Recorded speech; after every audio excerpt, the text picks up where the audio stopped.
Então, professora, vamos lá. Né? Eu trabalho sobre a hérnia de disco, como a gente havia comentado. Depois ele fazer um pouquinho da relação com o CrossFit, né? Não uma relação, mas uma defesa, digamos assim. Então, vamos lá. Caracterização, né? A hérnia de disco, ela ocorre, né, nos discos vertebrais da coluna, né? Então, o disco vertebral ele é uma estrutura de fibrocartilagem que serve para evitar o contato direto entre as vértebras, né? Então, é como se funcionasse como um amortecedor de impacto no dia a dia, né? No salto, em alguma movimentação em cima da coluna. Então, uma lesão de disco, né? Uma lesão discal ou uma discopatia, que a gente pode chamar também, ela prejudica essa função do disco, né? E com essa função prejudicada, acaba acontecendo uma pressão entre as outras estruturas da coluna, né? E esse disco também mal posicionado, né? Quando se ocorre a hérnia, pode pressionar também a medula espinhal, né? Ou a raiz nervosa, que depois a gente vai ver no que acarreta, né? Essas compensações. Então, a hérnia de disco, né? A hérnia em si, ela é um abaulamento do disco, que daí pode levar a outros sintomas, né? Como a gente já disse ali, por causa desse desvio, né? Como dor nas costas, sensação de queimação na região, ou até mesmo a dormência, né? Que está mais relacionada a esse incômodo na raiz nervosa ou na medula espinhal. Então, as causas. As possíveis causas, né? Basicamente, uma causa natural pelo envelhecimento, né? Normalmente vai envelhecendo, vai ficando mais fraco, né? Principalmente a parte óssea vai ficando mais debilitada. Pode ser por desgaste ou deslocamento do disco intervertebral, né? Se é do desgaste também está relacionado um pouco ao processo de envelhecimento ou até mesmo outros fatores fisiológicos que a gente vai citar agora aqui abaixo. O deslocamento já está mais ligado a questões mais mecânicas, né?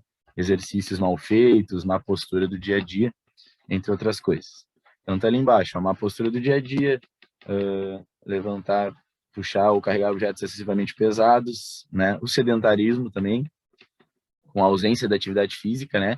Um sedentarismo um pouco mais ativo, digamos assim, acaba também não acarretando tanto, né, nessa situação. Então, movimentos intensos em esportes com impacto ou carga demasiada, aí a gente faz a relação com o CrossFit, né, que tem muito esse preconceito. Uma atividade física, uma atividade de trabalho, né, na verdade, em que o corpo recebe constante vibração. Então, isso é uma situação um pouco mais específica, né, a gente não costuma relacionar a essa questão da hernia de disco. Movimentos repetitivos do cotidiano, e ali a questão fisiológica, né, que pode acontecer também de pouca hidratação, né?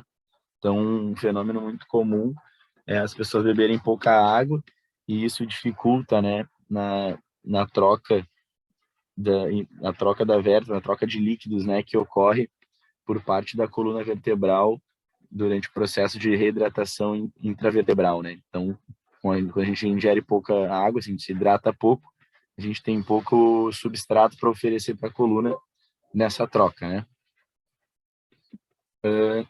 Então, as causas, né, e os tipos de hérnia, então, que podem ocorrer, né, com essas causas.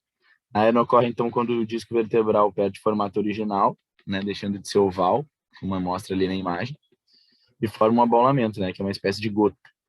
Isso pode, então, pressionar a raiz do nervo ciático, como a gente já tinha comentado, ou a medula, né? Então, existem três tipos de hérnia, né? A hérnia protusa é aquela hérnia que é mais comum, normalmente ocorre mais, né? Que o núcleo desse disco intervertebral ele permanece intacto, mas aí a gente perde a forma do disco, né? A hérnia extrusa é quando daí sim a gente acaba deformando o disco, né?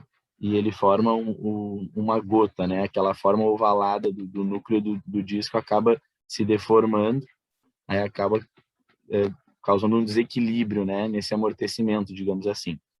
E a hérnia sequestrada, daí sim, né? Quando rompe esse núcleo e aí a matéria do disco acaba se dividindo até mesmo em duas partes, né? Como a gente pode ver na imagem. Locais e sintomas. Então, A hérnia de disco, ela pode ocorrer em toda a coluna, né? Em diferentes partes. Então, na coluna cervical, né? A parte mais próxima do pescoço, né? A parte alta da coluna, da cabeça. Ela é mais especificamente na região do pescoço, não tanto próxima ao crânio, né? Então, ela acaba gerando dor no pescoço, que pode irradiar para o ombro ou para o braço, né? Por pressionar alguns nervos. Dificuldade de realizar movimentos com o pescoço, uma sensação de dormência ou formigamento no ombro, né? No braço, no cotovelo, todos os membros, todas as partes dos membros superiores, né? E uma diminuição de força. Então, a da cervical está muito ligada a essa compressão dos nervos, né? Então, está muito ligada a essa questão. Na coluna torácica, ela é mais localizada no meio da coluna, né? E é um pouco mais difícil de acontecer, mas mesma coisa, pode gerar irradiação de dor para as costelas, a perda de força nas pernas, né, já é uma parte mais baixa, mas isso também é uma parte mais fisiológica, dificuldade para segurar a urina, né, que acaba pegando mais os nervos ligados a essa parte de contenção, né, da diurese da pessoa. E aí a mais comum, né, que mais acontece, é a parte da coluna lombar. Então, na coluna lombar, né, ao longo do trajeto do nervo ciático, principalmente, então, muitas vezes essa dor, aquela clássica dor no ciático, pode estar relacionada a essa questão, né? Então, essa irradiação percorre lá, né, pelo glúteo, nádega, coxa, perna e lá no calcanhar. Sensação de dormência também, perda de força nas pernas e alteração do funcionamento do intestino ou da bexiga. Então, a gente vê que a hérnia, conforme a região que ela ocorre, né, ela está muito relacionada a também algumas funções fisiológicas das pessoas, né? Então, vamos lá. As musculaturas envolvidas, basicamente, musculaturas, né, relacionadas à sustentação da coluna e à sustentação do tronco em geral, né? De maneira geral, a musculatura das costas toda está envolvida, mas mais especificamente a gente pode relacionar os paravertebrais, né, eletores da coluna, multífido, semiespinhal, esplênio e quadrado lombar, assim como atores principais, e depois musculatura do core, né, musculatura do transverso do abdômen, oblíquo interno e externo, reto abdominal, psoas e os glúteos, né, que são as musculaturas principais na ação de estabilização do core.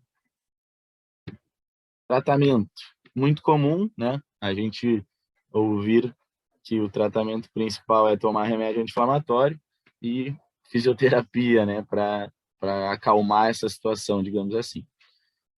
Em casos mais extremos, né, como ocorre a compressão do disco e aí projeta, né, a vértebra fica deslocada, às vezes tem a necessidade de cirurgia. Quando a gente acaba passando a fase mais dolorosa, né, ou acalmando, digamos assim, a situação da hérnia, indica-se que não deixe de fazer atividade física, né? Continua se movimentando, se já praticava alguma atividade, continua fazendo. É bom começar uma atividade, né, para o fortalecimento da coluna e da musculatura que sustenta, e até mesmo para ajudar a prevenir outras crises, né? Então, pilates, exercícios na água que diminuem o impacto, até mesmo o CrossFit, né, que a gente tinha comentado de falar um pouco em específico. Então, sugere então que permaneça realizando essas atividades e aí, caso volte a acontecer a dor, aí se controla um pouco mais a rotina, né, a execução dos movimentos dentro da atividade física, para que se tenha o controle disso.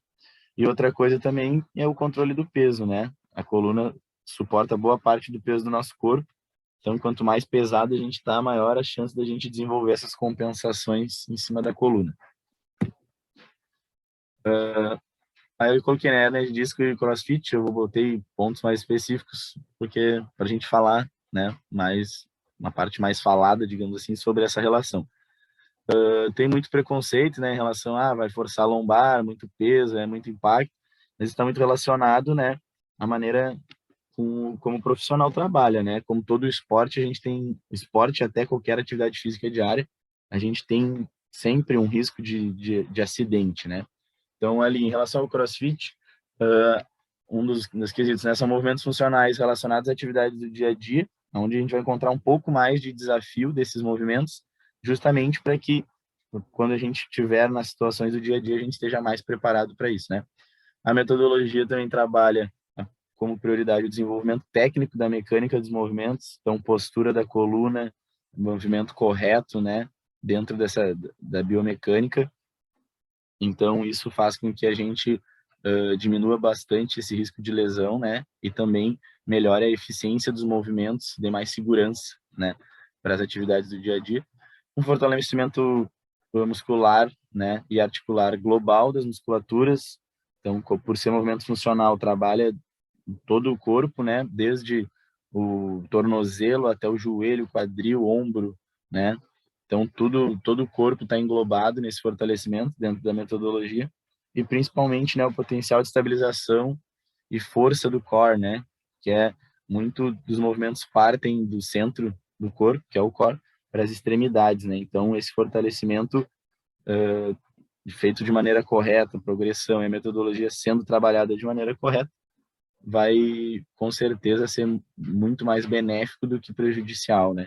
Então, prejudicial seria a pessoa parar de fazer qualquer atividade em caso de uma hérnia, né, onde ela vai estar evitando justamente de fortalecer e proteger a coluna, ela vai estar mais aumentando as chances de ter mais crises, né, ou até mesmo de piorar o quadro dela de hérnia. Aí embaixo eu coloquei um linkzinho de uma parte de um podcast onde onde o professor fala um pouco mais, faz uma analogia simples ali sobre essa questão do CrossFit e da hérnia de disco, né? Então, as referências, né, sobre a parte característica ali da hérnia de disco, né, e algumas outras informações. Ok?